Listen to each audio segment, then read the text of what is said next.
Alright, so originally I wasn't going to subscribe to the DC Universe streaming service, but through a series of events, I did. And I was like, okay, now I have this streaming service at my command. Maybe I'll watch that Titans TV show that I keep seeing pop up on my Facebook newsfeed. Now, in preparation for it, I finally watched the original Teen Titans cartoon. The good one, that is, not the crappy one. The 2003 one, and it's awesome! Like, honestly, I love the characters and the humor. It's really funny. And it's fun to watch. It's got good story arcs. It definitely helped me prepare for this show because it's essentially the same characters. But still, though, holy shit, this show.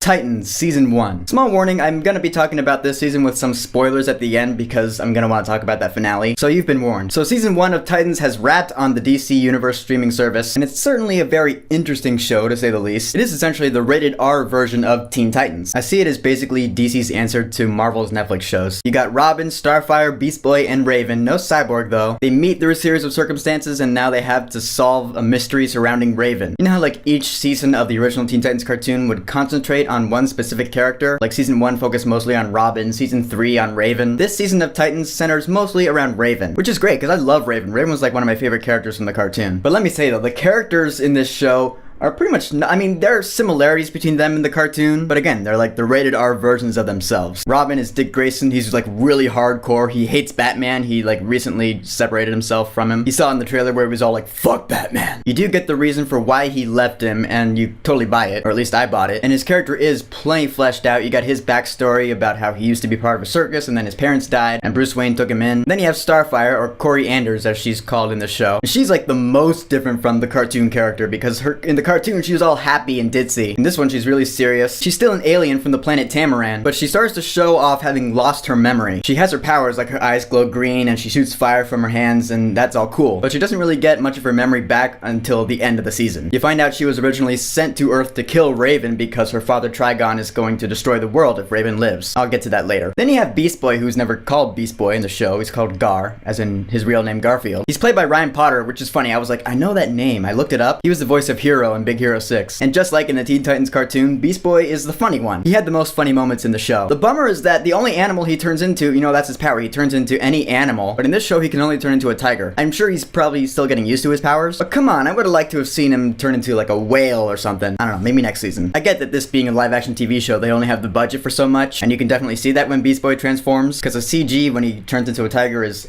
not great. They gotta work on that. But he is still a great character. He's probably my favorite. Because he's just very likable. I'd like to hang out with that guy. As far as visuals go, you gotta admit, the coolest character is definitely Raven. Or Rachel Roth, as she goes by in the show. She's obviously the youngest out of the four. And she's the one who, again, the season really revolves around. Because she's scared, which she has a right to be. Raven's powers are pretty scary. If you've seen the cartoon, then you already know this. But her mother is a human being. Her father is an extra-dimensional demon being named Trigon. So she got some of his powers. So like she has this other like being in the mirror, kind of like a golem type thing, who tries to convince her to do evil stuff. It's really awesome when she does unleash her power a couple times in the show. You see this black mass, this energy swirling around her, and then she just, you know, attacks a guy. It's awesome. She doesn't say Azarath Metreon Zinthos though. I was kind of hoping she would, but she doesn't. Like she did in the cartoon. Azarath Metreon Zinthos. Maybe next season. And of course, all these characters don't really get together until about episode 4 or 5, and then the show really picks up. And honestly, it's pretty interesting. I found myself getting pretty attached to the characters. You get each of their backstories. Again, Robin's backstory takes a little more spotlight than everyone else's, because he's the most human of the four. So when you look at the team, like, the other 3 members have superpowers. What does Robin do? He just beats people up. In a pretty intense way, too. Like, again, this show's rated R. There's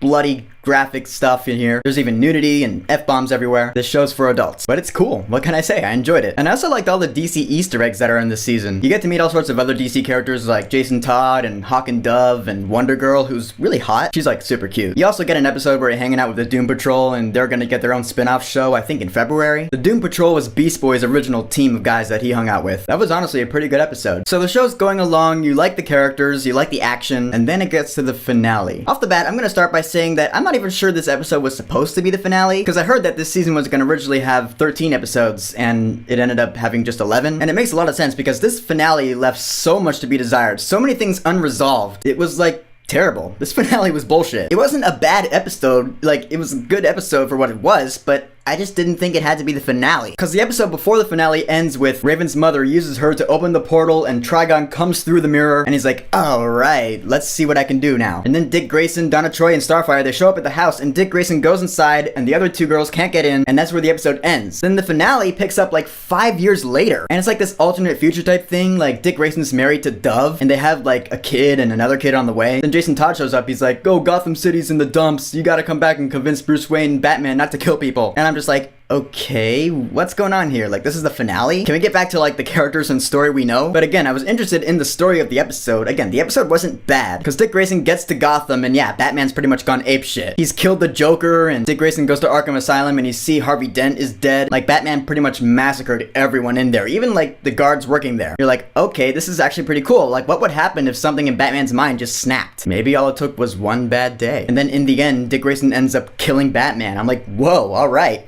Props for the story going there. And then as it turns out, this is like a possible future that Trigon shows Raven. And you see Dick Grayson, he's got the Raven eyes. He's like, it's good to be home. Like he's under Trigon's influence or something. But that's where the episode ends. I'm like, okay. So that whole episode that concentrated on Hawk and Dove and their backstory, I think actually that was the penultimate episode. And that episode ended with Dove going, oh, we gotta go save Raven. That was left unresolved. Starfire getting her memory back and discovering where she came from, that was left unresolved, kind of. The whole storyline was left unresolved and it's just unfulfilling. I know the series was renewed for a season 2. I don't know when we're gonna get it, but if nothing else, I'm gonna wanna watch it just to have some resolution with the story here. But yeah, as unfulfilling as this finale was, in the end, the whole season was pretty good. Again, I really like the characters. The action's really good, and I'm looking forward to seeing more from this DC Universe streaming service, like the Doom Patrol show, and they're coming out with like a Swamp Thing TV show. What I'm really looking forward to though is that Harley Quinn show. Did you see that trailer? It's pretty funny. So if you haven't checked out Titans Season 1, check it out. It's worth your time. I don't regret watching it. So Titans Season 1, have you watched it? What did you think about it? And who's your favorite character of this show or the cartoon? Whatever you think, go ahead and leave a comment.